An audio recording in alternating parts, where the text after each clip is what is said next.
السلام علیکم ورحمۃ اللہ وبرکاتہ۔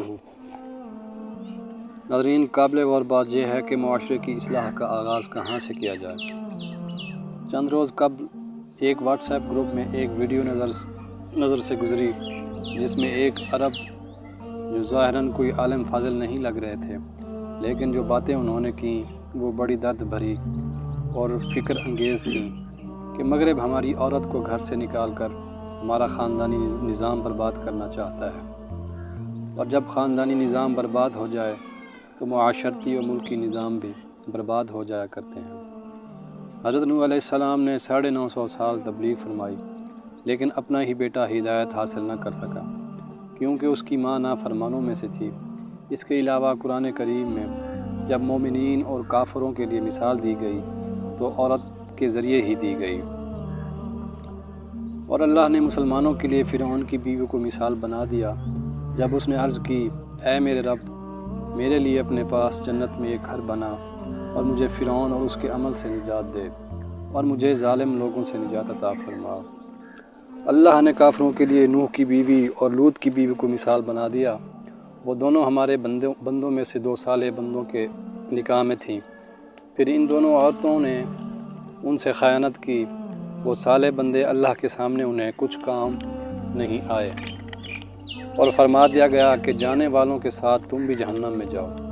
ان باتوں سے واضح ہوتا ہے کہ عورت کو معاشرتی طور پر کتنا اہم مقام حاصل ہے۔ اسی لیے مغرب ہمارے اس اہم ستون کو گرانے کے در پہ ہے تاکہ اسلامی معاشرت کی عظیم الشان عمارت کو منہدم کر دیا جائے۔ اے اہل عرب، ہوش کے ناخن لو اور مغرب کی بوسیدہ ہڈیوں کو چننے کے بجائے اسلامی معاشرت کی حفاظت کرو، اسی میں تمہاری نسلوں کی بقا ہے۔ اس ویڈیو میں ان کے مخاطب صرف عرب تھے، لیکن غور کیا جائے تو یہ پوری امت مسلمہ کا المیہ ہے کہ ہم اجتماعی طور پر اس اہم ترین پہلو سے صرف نظر کیے ہوئے ہیں۔ قرآن کریم میں غور کرنے سے یہ بات اظہر من شمس ہو جاتی ہے کہ زندگی کی ابتدا خاندان سے ہوتی ہے، اور کوئی بھی اس حقیقت سے انکار نہیں کر سکتا کہ ماں کی آغوش ہی بچے کی پہلی درسگاہ ہے۔ بس کیا اس بنیاد اور اولین درسگاہ کو نظر انداز کر کے ثانوی اور اعلیٰ درسگاہوں کی اصلاح فائدہ دے گی؟ کیا ان لوگوں کو اصلاح کی ذمہ داری سونپی جائے جو پہلی درسگاہ سے تعلق ہی نہیں رکھتے؟ اس کی مثال اسی طرح ہے کہ ہم ابتدائی مدارس میں بچہ کی تربیت و اصلاح پر توجہ نہ دیں اور جامعات میں طالب علم کے کردار کی اصلاح کی کوشش کریں۔ کیا کسی عمارت کی بنیاد پہلی منزل کو چھوڑ کر دوسری منزل پر رکھی جا سکتی ہے؟ کیا بنیاد کو پائیدار اور خوشنما تعمیر کے لیے اچھے معمار کا انتخاب کرنے کے بجائے کسی غیر متعلق شخص سے کام لیا جا سکتا ہے؟ اگر ان سوالات کے جواب نفی میں ہیں تو بچوں کی تعلیم و تربیت کی ابتدا بھی آغوش مادر سے ہو سکتی ہے۔ چنانچہ ابتدا ہی سے ان کی اصلاح و تربیت ہونا چاہیے تاکہ بنیاد بہتر و مضبوط پڑ جائے اور پھر اس پر خوشنما عمارت تعمیر کی جا سکے۔ اور یہ کہنا بھی غلط نہ ہوگا کہ اصلاح معاشرہ میں اہم و مؤثر کردار خواتین ہی ادا کر سکتی ہیں، اور یہ بھی حقیقت ہے کہ دائرہ اسلام میں رہتے ہوئے تعلیمات نبی کی روشنی میں خواتین نے ہمیشہ اصلاح معاشرہ میں اہم کردار ادا کیا ہے اور کر سکتی ہیں۔ عورت معاشرہ میں کئی اہم منصب رکھتی ہے، اور ہر ایک منصب ایک خاندان کی اصلاح اور خاندان کی اصلاح کے ذریعے معاشرہ کی اصلاح کا ذریعہ بنتا ہے۔ وہ ماں ہو یا بیٹی، بہن ہو یا بیوی، معاشرہ کی مؤثر فعال رکن ہے اور ہونا چاہیے تاکہ وہ اسلامی معاشرے کے قیام و اصلاح میں اپنا کردار فریضہ سمجھ کر بحسن خوبی ادا کر سکے۔ اسلامی معاشرے نے عورت کو گھریلو زندگی کی مالکہ اور نگراں کا درجہ دیا ہے۔ بچوں کی تربیت اور کردار سازی اس کا اہم و بنیادی فریضہ ہے۔ عورت ہی مذہبی و ثقافتی اقتدار کی امین و محافظ تصور کی جاتی ہے۔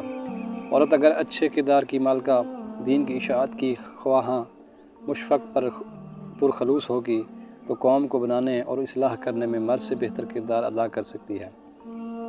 مزید برآں تعلیم یافتہ خاتون یہ فریضہ زیادہ بہتر طور پر انجام دے سکتی ہے۔ اسی لیے خواتین کی تعلیم و تربیت اہمیت رکھتی ہے۔ ایک مرد اگر تعلیم حاصل کرتا ہے تو ایک فرد تعلیم یافتہ بن جاتا ہے۔ لیکن ایک عورت تعلیم حاصل کرتی ہے تو ایک خاندان کی تعلیم و تربیت کا ذریعہ بن جاتی ہے۔ چنانچہ معاشرے کی اخلاقی اور روحانی اقتدار کے تحفظ اور معاشرے کی اصلاح کے لیے خواتین، خصوصاً تعلیم یافتہ خواتین، آگے بڑھ کر اپنا کردار ادا کر سکتی ہیں۔ اسلام کے ابتدائی دور میں خواتین نے یہ خدمت خوب انجام دی ہے، یہاں تک کہ حق و باطل کے معرکوں اور زندگی کے تمام شعبوں میں خواتین نے فعال کردار ادا کیا ہے۔ آج بھی معاشرہ کی اصلاح کے لیے خواتین کے آگے بڑھنے کی ضرورت ہے۔ ایک اچھی اور تعلیم یافتہ ماں ہی بچے کی صحیح جسمانی، ذہنی، نفسیاتی، جذباتی اور معاشرتی اور اخلاقی تربیت کر سکتی ہے، اور یہی معاشرہ کی اصلاح کی بنیاد ڈال سکتی ہے۔ دین اسلام بھی خواتین کی تعلیم و تربیت کا زبردست حامی ہے۔ حصول علم